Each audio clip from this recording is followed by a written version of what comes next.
so for today's video, I'm going to film a what's in my bag before pandemic edition.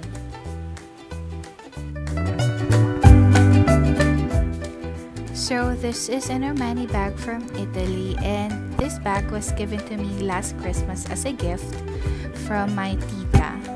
And I like this bag because it's so big, marami akong nalalagay na gamit. So as you can see here, it's used and abused because I love this bag so much. And I usually put a twilly around that holder para maprotektahan siya kasi marami ng himulmul. Now, I got this bag charm from Parfois, and I like yung pom-pom kinds of charm but nasira na siya, so I replace it with this one. So here's a closer look of what's inside my bag. So pinasok ko lang yung laptop tsaka yung keys ko kasi yun yung mga tinanggal ko during the quarantine.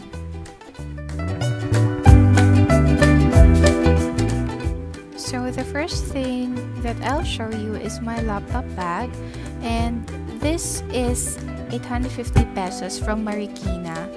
I bought it when we went there last year, I think, and I used to put here my iPod, but I got a gift for my birthday, which is this HP Gold laptop from my mom.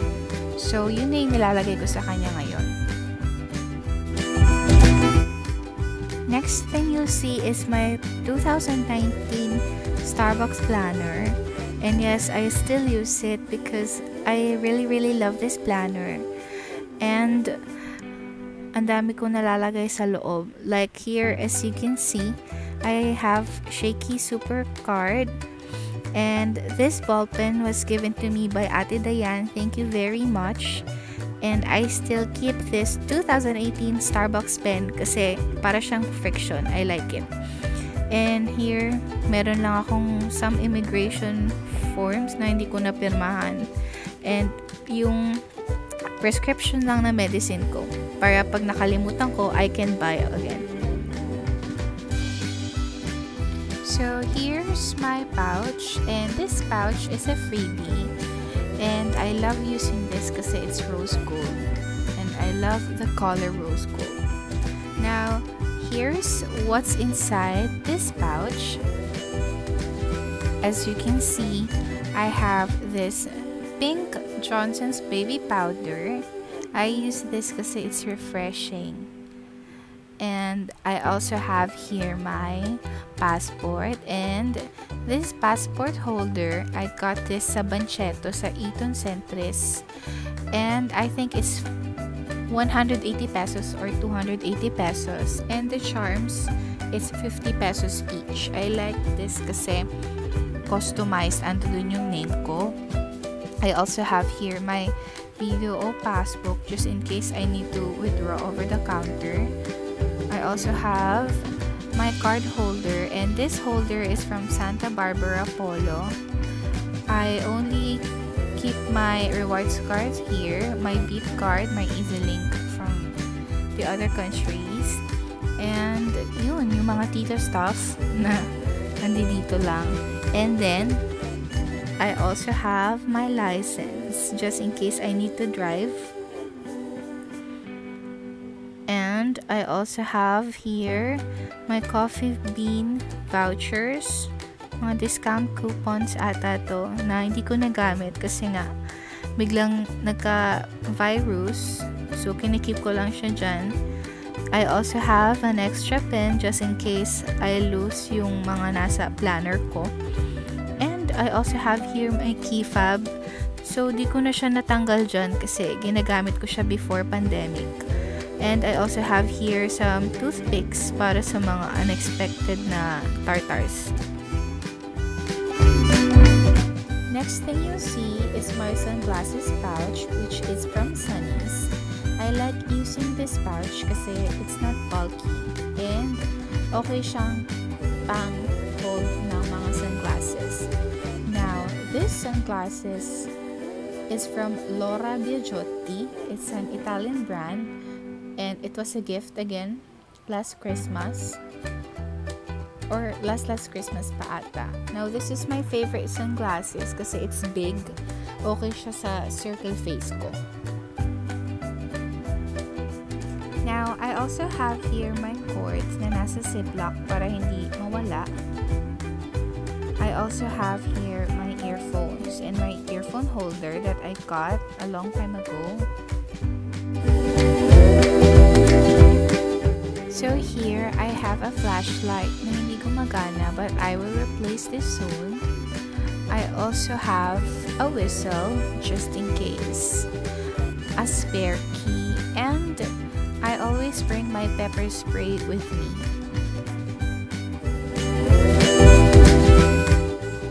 I have here my car keys. I always bring this with me just in case I need to drive. I also have a comb here, ang suklay ng bayan. And I also have my AirPods. And this AirPods case is from jang.ph sa Instagram. They have a lot of cute AirPods case there. So check it out if you like.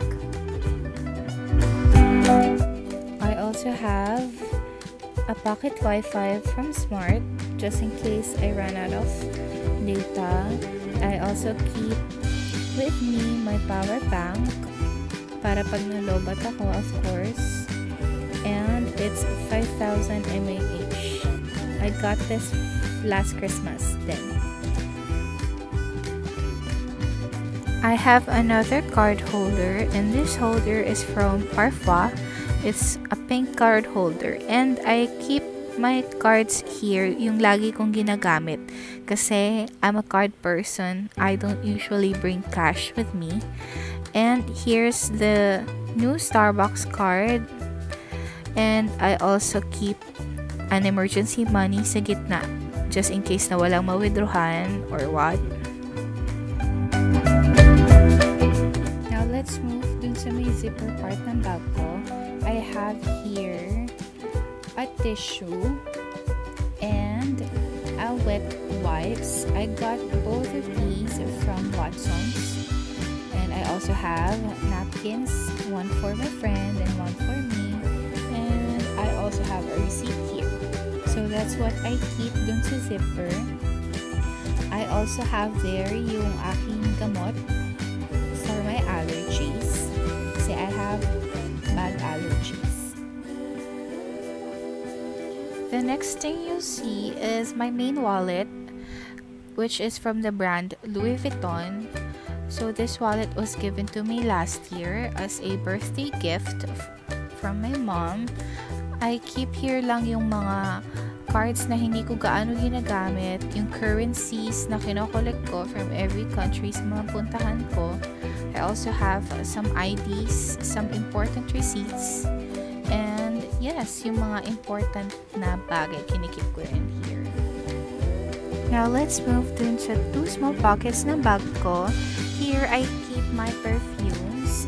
So, this perfume is from my grandmother, Black Opera for Women. I also have a roll-on perfume that was given to me by my cousin. So, I always bring a perfume para pag mag-retouch ako.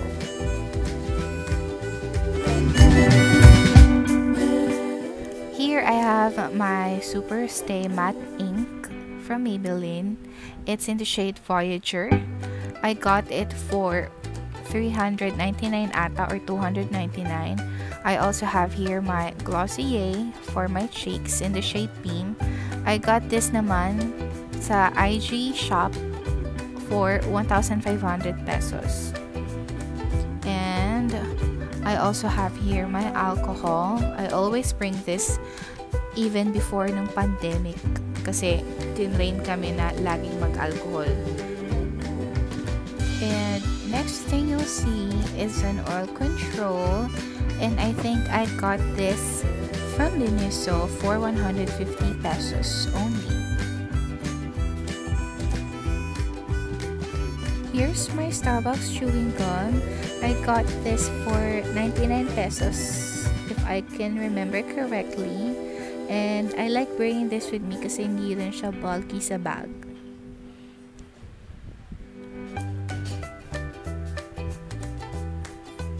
So, I have here some Tita products. Kating ko kasi mahihiluhin ako. I also have breath strips. I got this from Watson's. I think it's 3 for 150. And last but not least, I also have breath drops. Yung ba yung tawag dyan? Basta ano siya, parang breath strips siya pero yung liquid version. Of course, I also have my phone inside my bag but nakatanggal lang siya. Yun. So, wala nang laman yung bag ko. Yun yung what's inside my bag before pandemic edition. Thank you for watching.